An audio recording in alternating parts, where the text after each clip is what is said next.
Bueno, el derecho procesal civil es la disciplina que estudia el conjunto de normas que regulan el proceso a través del cual se solucionan los litigios que versan sobre la interpretación o aplicación de las normas sustantivas civiles.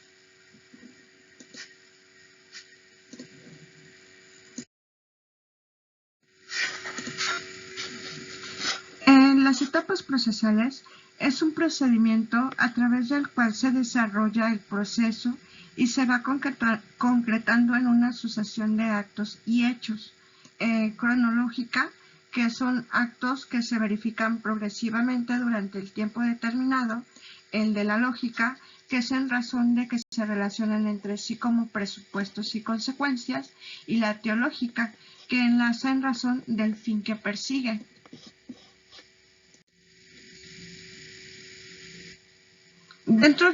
Ahora bien, los actos procesales se pueden agrupar en etapas procesales. La primera es la etapa preliminar. Ahí vemos lo que son los medios preparatorios del proceso, las medidas cautelares y los medios provocatorios. En la etapa de los medios preparatorios del proceso es cuando se pretenda despejar alguna duda, remover un obstáculo o subsanar una deficiencia antes de iniciar un proceso. En esto están los medios preparatorios del juicio general y los medios preparatorios del juicio ejecutivo. Ahora bien, ¿en qué consisten cada uno de ellos? Bueno, en los medios preparatorios del juicio general, estos se pueden promover con el objeto de lograr la confesión del futuro demandado acerca de algún hecho relativo a su personalidad o a la calidad de su posesión o tenencia. ¿Qué puede ser? La exhibición de alguna cosa mueble o algún documento, o el examen anticipado de testigos para probar alguna excepción. En los medios preparatorios del juicio ejecutivo pueden prepararse promoviendo la confesión judicial de deuda líquida y exigible o el reconocimiento judicial o notarial del documento privado que contenga deuda líquida y exigible. En los medios cautelares, esto es cuando se trata de asegurar con anticipación las condiciones necesarias para la ejecución de la eventual sentencia definitiva. Fixamudio menciona como elementos de las medidas cautelares la provisionalidad, la instrumentalidad, la sumariedad y la flexibilidad.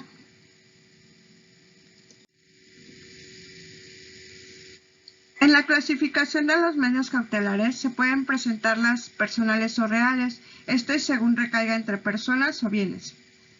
Una medida de carácter personal es el arraigo. Esta se ordena a la persona que va a ser demandada en un proceso futuro o que es demandada en un proceso que se inicia y de quien tiene temor fundado de que se ausente o oculte, que no abandone el lugar donde se va a llevar a cabo el proceso. Otra clasificación es las conservativas o innovativas. Esta es según tienda a mantener o a modificar el estado de cosas anterior al proceso principal. En las nominadas o las innominadas, esta es según signifique una medida específica que el juzgador puede decretar. Hay que dejar en claro que las medidas cautelares se pueden decretar antes o durante el proceso principal. La pretensión de la medida cautelar no impide, no prolonga ni interrumpe el procedimiento principal. El otro es los medios provocatorios. Bueno, este es pues cuando los actos preliminares tienen precisamente eso, pues a provocar la demanda. Ahora bien, ¿cómo se integra la etapa expositiva? Esta etapa tiene por objeto que las partes expongan sus pretensiones ante el juez, así como los hechos y preceptos jurídicos en que se basen. Esto se concreta en los escritos de demanda y de contestación de la demanda del actor y del demandado respectivamente. En ella, el juzgador debe resolverse sobre la admisibilidad de la demanda y ordenar el emplazamiento de la parte demandada, en caso de que el demandado, al contestar la demanda, haga valer la reconvención y deba emplazarse al actor para que la conteste. Etapa etapa de depuración, conciliación y excepciones procesales. ¿En qué consiste la etapa de depuración y conciliación y de excepciones procesales en un juicio ordinario civil? Por tanto, según su significación gramatical, entendemos por depuración procesal la tarea que se realiza dentro del proceso civil, tendiente a eliminar las imperfecciones y defectos. En este típico sentido idiomático, el contenido de procedimientos civiles proviene después de la demanda y la contestación al lado de la etapa forzosa de la conciliación, la posibilidad de que el juzgador realice la depuración procesal en ejercicio de facultades discrecionales para este efecto. Fase de conciliación y depuración procesal. Del vocablo conciliación es la acción y efecto de conciliar. Es la persona que concilia o es propenso a conciliar. En la conciliación se llevarán audiencias orales para que los interesados lleguen a un convenio regido bajo los términos legales como si el juez dictara su sentencia o su resolución. Respecto a la litis, la depuración procesal es la acción y efecto de depurar, cuyo de latín depurare y significa limpiar, purificar. Limpiar, de latín, limpiar es quitar imperfecciones y defectos. Según su significado gramatical, entendemos por depuración procesal la tarea que se realiza dentro del proceso civil, tendientes a eliminar las imperfecciones y defectos. En él se lleva a cabo en la audiencia previa de conciliación y de excepciones procesales, la cual se realiza una vez contestada la demanda, acusada la rebeldía por no hacerlo o en su caso contestada la reconvención. En ella primero el juez examina la legitimación procesal de las partes y si las mismas no actúan por su propio derecho, sino a través de apoderados o representantes. Posteriormente, procura su conciliación proponiéndoles alternativas de solución a efecto de que los contendientes lleguen a un convenio mediante el cual resuelvan las diferencias sometidas a proceso, que aprobado por el tribunal se elevará a la categoría de cosa juzgada. Por último, para el caso de que no hubiera podido conciliarlas, depura el procedimiento examinado y resuelve las excepciones procesales, no subsanables por los interesados. Todo ello con la finalidad de dar por determinada la controversia o de continuar el juicio sin vicios hasta su desenlace.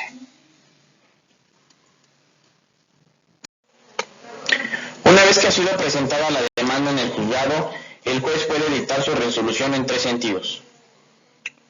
1. Admisión de la demanda. El juez puede admitir la demanda en virtud de que considere que reúne los requisitos señalados y se ha hecho acompañar de los documentos y copias necesarias, por lo que ordena el emplazamiento del demandado. El juicio sigue su curso normal.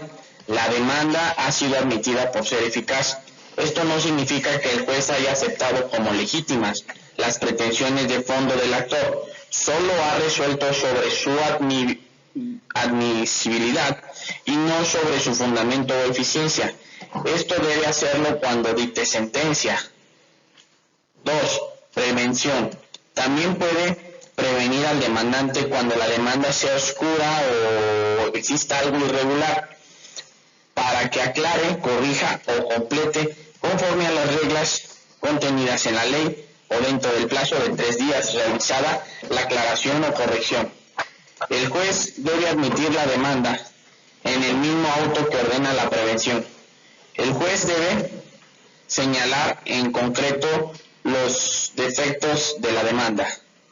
Y por último tenemos el desechamiento. El juez también puede desechar la demanda cuando considere que no reúne los requisitos legales y que los defectos no son existentes. Por ejemplo, que el juzgado sea incompetente, que la demanda sea entable por una vía procesal inadecuada. Igualmente el juez debe desechar la demanda cuando, habiendo prevenido al acto para que se aclare, corrija o complete su demanda, no lo haga dentro del plazo señalado para tal fin.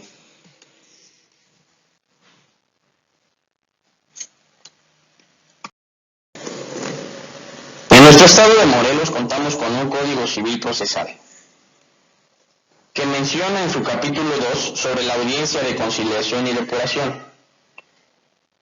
El artículo 371 menciona que una vez fijado el debate, el juez señalará de inmediato fecha y hora para la celebración de una audiencia de conciliación o de depuración dentro de los 10 días siguientes. Si asistieran las partes, el juez examinará las cuestiones relativas a la legitimación procesal y luego se procederá a procurar la conciliación que previamente hubiera preparado al estudiar el expediente y propondrá a las partes alternativas de solución al litigio. De igual manera, las propias partes pueden hacer propuestas de arreglo.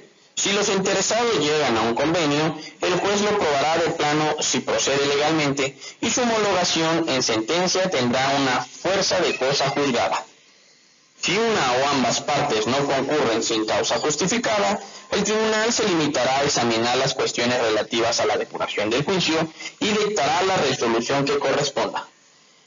En caso de desacuerdo entre los litigantes, la audiencia proseguirá y el juez, que dispondrá de amplias facultades de dirección procesal, examinará, y en su caso, la regularidad de la demanda y de la contestación, la conexidad, la litispendencia y la cosa juzgada, con el fin de depurar el procedimiento. Y en la misma audiencia dictará resolución. Sin embargo, si alguna de las partes considere que le causa agravio, podrá hacerlo valer al interponer la apelación en contra de la sentencia definitiva. De este mismo capítulo encontramos el artículo 372, 373, 374 y 375, así como el 376. Un conciliador intentará que las partes terminen el conflicto a través de un convenio. Si se logra, se celebrará un convenio judicial que se elevará a la categoría de cosa juzgada y se obliga a las partes como si fuera sentencia definitiva, poniéndole fin al juicio. De no ser así, pasa a la etapa de depuración. ¿Y cómo se depura? En dos vertientes, una de impulso de las partes y la otra donde el proceso se depura a través de las excepciones procesales interpuestas por el demandado. Las excepciones las hacen las partes y los presupuestos procesales son de estudio oficioso. Ejemplo, la legitimación de las partes. Una vez analizado y depurado el procedimiento, se termina el juicio a ofrecimiento de pruebas en un término señalado por la ley, que son 10 días. Las pruebas se ofrecen, se admiten, se preparan, se desahogan y se valoran dentro de los días posteriores a la audiencia previa de consolidación. Las pruebas que hayan sido admitidas, las partes disponen del proceso para llevarlo a la sentencia definitiva sin que el juzgador intervenga para impulsar el proceso. La preparación de las pruebas corresponde a las partes desahogadas en una audiencia de ley. En ella se desahogan las pruebas y se alega verbalmente por las partes y así nace la sentencia definitiva.